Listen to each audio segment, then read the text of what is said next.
ونعوذ باللہ من شرور انفسنا ومن سیئات اعمالنا من يهده الله فلا مضل له ومن يضلل فلا هادي له واشهد ان لا اله الا الله واشهد ان محمدا عبده ورسوله اما بعد فان الخير الحديث كتاب الله وخير الهدي هدي محمد صلى الله عليه وسلم وشر الامور محدثاتها وكل محدثة بدعة وكل بدعة ضلالة وكل ضلالة في النار۔ حضرات میں صرف آپ کے 5 منٹ لوں گا کیونکہ حالات ایسے ہیں کہ ہم مجبور ہیں اس موضوع پر بات کریں۔ آپ کو معلوم ہے پاکستان جس وقت بنا تھا، پاکستان ایک بہت بڑی قوت تھی، دنیا کی سب سے بڑی اسلامی قوت، سب سے زیادہ آبادی والا ملک پاکستان تھا۔ ایک طرف مشرقی پاکستان، ایک طرف مغربی پاکستان، دونوں کو مل کے ان کی آبادی اتنی تھی کہ دنیا کے اندر ان کے بعد غالباً انڈونیشیا تھا اور اس کے بعد مختلف مانتے، لیکن پاکستان سب سے بڑا تھا۔ وہ پاکستان آج دنیا کے نقشے کے اوپر موجود نہیں ہے۔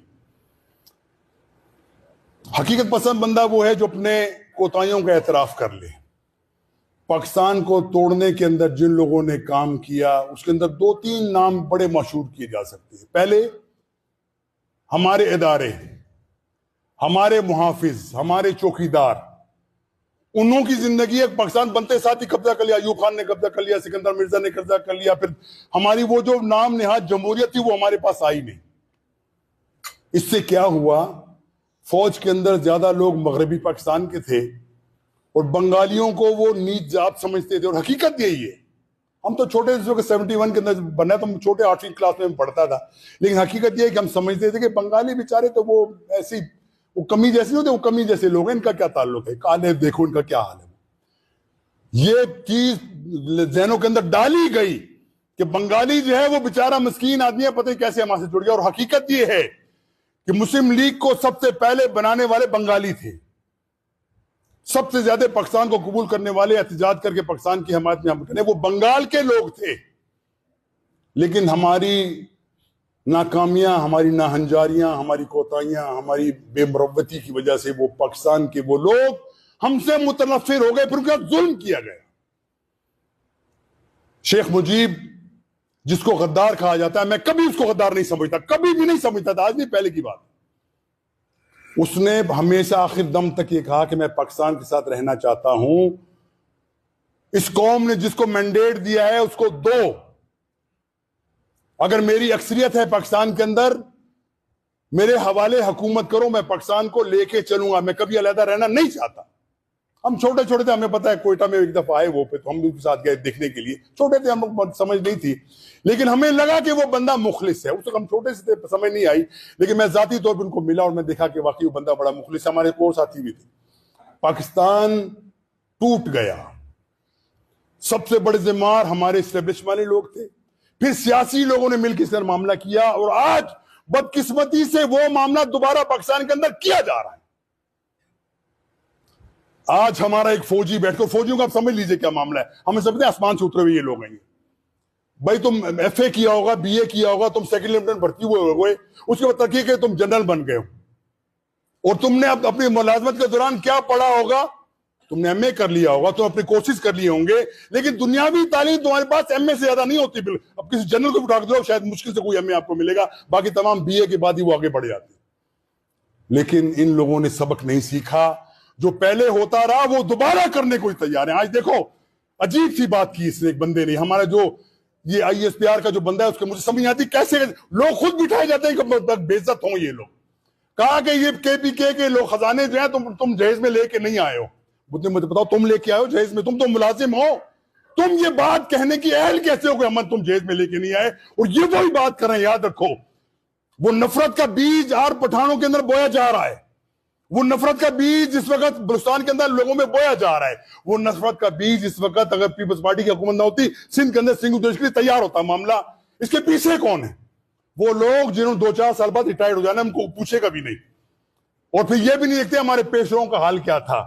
ہاں پوچھا جائے گا، جو بندہ آئین کے خلاف بات کر اس کو پوچھا جائے گا۔ میں پوچھتا ہوں، میں ان لوگوں سے پوچھتا ہوں جن کے ہاتھ میں اقتدار کی کمان ہے، کہ مجھے بتاؤ اگر میں کوئی چوری کروں مجھے پکڑ لو، مجھے جیل میں ڈال دو، تم سے پہلے جو اربوں روپے کے لوٹ لے گئے، تمہارے پر جنرل لے کے چلے گئے، گلزار کیانی کو دیکھ لو، پرویز مشرف آج جانی ہو گیا اس کو دیکھ لو، باجوہ کو دیکھ لو، ایک بندہ 2-2.5 لاکھ روپے تنخواہ لینے والا بندہ اربوں کی جائیداد کا مالک کیسے بنا؟ کون پوچھے گا؟ اور پھر تم پاکستان کے اندر لوگوں کو اکساتے ہو کہ ہم یہ کر دیں گے اور وہ کر دیں گے، اور حقیقت کیا ہے؟ کسی تاریخ کے اندر کسی ملک کے اندر ایسا نہیں ہوا کہ خواتین کو اٹھا کے لے جاؤ اور ان کو بلیک میل کرو کہ تمہارے خاندان بچوں کو لاؤ، میاں کو لے جاؤ ورنہ ہم تمہیں قتل کر دیں گے. اور کیا کیا زیادتیاں نہیں ہوئی. ایک بندے نے باقاعدہ ویڈیو بنائی کہ میری بیٹی جس کی شادی 2 مہینے بعد ہونے والی تھی، ان فوجیوں نے میرے سامنے اس کا ریپ کیا. کس نے کیا؟ یہ مسلمان ہیں، کلمہ پڑھنے والے ہیں، محافظ ہیں، ہماری طرح ٹیکس اوپر پڑھنے والے لوگ. لیکن بات کہو تو مجرم ہو، خاموش رہو تو پھر مجرم ہو. بھائیو یہ کیا ہو رہا ہے ہمارے ساتھ؟ کون کرنا چاہ رہا ہے یہ؟ اور یاد رکھو افغانستان کے اندر ہمارے ہزار ان سے لوگوں سے اختلاف ہوں، پھر بھی وہ ہمارے ساتھی تھے، ہمارے دوست ہیں، کلمہ پڑھنے والے ہیں. ایسا معاملہ بنایا جا رہا ہے کہ دوبارہ تم جو کام امریکہ نہیں کر سکتا، نیٹو نہیں کر سکی، تم پاکستانی فوجوں کو لڑاؤ ان کے ساتھ، ہمارے سے دوبارہ ملاؤ ان کے ساتھ. کیا کر رہے ہو تم؟ تمہیں احساس نہیں ہے کہ پیسہ کمانے کے لیے پاکستان کو توڑنا چاہتے ہو؟ ہم نے یہی رہنا ہے، ہماری زندگی بھی یہی ہے، موت بھی یہی ہے، بچوں کا مستقبل پاکستان سے وابستہ ہے. ہمیں پتا ہے کہ تمہارے جنرل ابھی فوراً بھاگ جائیں گے. اس وقت تقریباً 500 سے زیادہ جنرل اور بڑے بڑے عہدوں والے یہ ہیں، وہ پاکستان یورپ امریکہ میں بیٹھے ہوئے. پاکستان سے کوئی تعلق نہیں ان کا. ہاں پینشن لیں گے زبردست طریقے سے، اور یہی کام ہمارے اداروں کا ہے، یہی کام ہمارے میری بیوروکریسی کا ہے، یہی کام ہمارے جوڈیشری کا ہے کہ اربوں روپے کما کے وہ باہر بیٹھے ہوئے اور پاکستان کے خلاف وہاں پہ بیٹھ کے بات کرتے ہیں، ان کو احساس نہیں ہوتا. ہاں بات کرو تو مجرم ہو، خاموش رہو تو پھر اپنے آپ کو ہمارا ضمیر کا چوکے لگاتا ہے کہ بات کیوں نہیں کرتے. حضرات یہ باتیں یقین کیجئے اللہ ہمارے منہ میں خاک ایسی بات نہ جائے، لیکن ہمیں لگتا ہے ایسا ہی ہے کہ نفرتیں پھیلائی جا رہی ہیں. اور اس وقت یہ ہمارا مغربی بارڈر جو ہے محفوظ غیر محفوظ کر دیا گیا. تم اگر نہیں چلو گے افغانیوں کی حمایت میں، انڈیا تیار بیٹھا ہے وہاں پہ اپنے دوبارہ اڈے کھولنے کے لیے. امریکہ نے پہلے کہہ دیا کہ تم ان کو دہشت گرد قرار دو، جنگ دوبارہ کرو، ہم تمہاری ایڈ کریں گے. صرف پیسہ کمانے کے لیے، صرف پیسہ کمانے کے لیے قوم کو فروخت کر رہے ہو، دین کو فروخت کر رہے ہو. حسبنا اللہ ونعم الوکیل. بھائیو صدق کے دل سے دعا کرو اللہ ہمارے پاکستان کو محفوظ رکھ. اللہ تعالیٰ یہ پاکستان دنیا کے اندر اسلام کا قلعہ کہلانے کے لیے بنا تھا. اللہ تعالیٰ اب بھی پاکستان کے اندر لوگ ہیں، اور میں یہ کہتا ہوں اس کے اندر 4-5 لوگوں کے علاوہ تمام فوج ہماری اپنی دوست ہے، ہمارے بھائی ہیں، بیٹے ہیں، ہمارے بھتیجے ہیں، ہمارے خود اپنے فوج کے اندر ہیں. لیکن 4-5 لوگ جو ہیں وہ اس کو بلیک میل کر کے لے جاتے. اب مجھے یہ بھی میں کل دیکھ رہا تھا، پتہ نہیں غلط بات چھوٹی ہے کہ سچی ہے. اوریا مقبول جان بہت بڑا بیوروکریٹ تھا، میں ذاتی طور پر اس کو جانتا ہوں، وہ کوئٹہ میں رہ کے آئے تھے. وہ سنا ہے ان کو بھی پولیس پکڑ کے لے گئی تھی، پولیس پکڑ کے لے گئی. تو کون سی پولیس ہے یہ اللہ جانتا ہے. وہ بھی سنا ہے فوت ہو گئے. ابھی تک کنفرم نہیں ہوا، لیکن کل نیٹ پہ یہ بات تھی کہ وہ فوت ہو گئے. حسبنا اللہ ونعم الوکیل. وہ فوت ہوئے، اللہ تعالیٰ ان کے درجات کو بلند کرے. حق بات کہنے والا بندہ تھا، وہ حق بات کہتا تھا نہیں. حسبنا اللہ ونعم الوکیل، حسبنا اللہ ونعم الوکیل، حسبنا اللہ ونعم الوکیل. اللهم صل على محمد وعلى محمد كما صليت على ابراهيم وعلى ال ابراهيم انك حميد مجيد. اللهم بارك على محمد وعلى محمد كما باركت على ابراهيم وعلى ال ابراهيم انك حميد مجيد. ربنا آتنا في الدنيا حسنة وفي الآخرة حسنة وقنا عذاب النار. ربنا ظلمنا انفسنا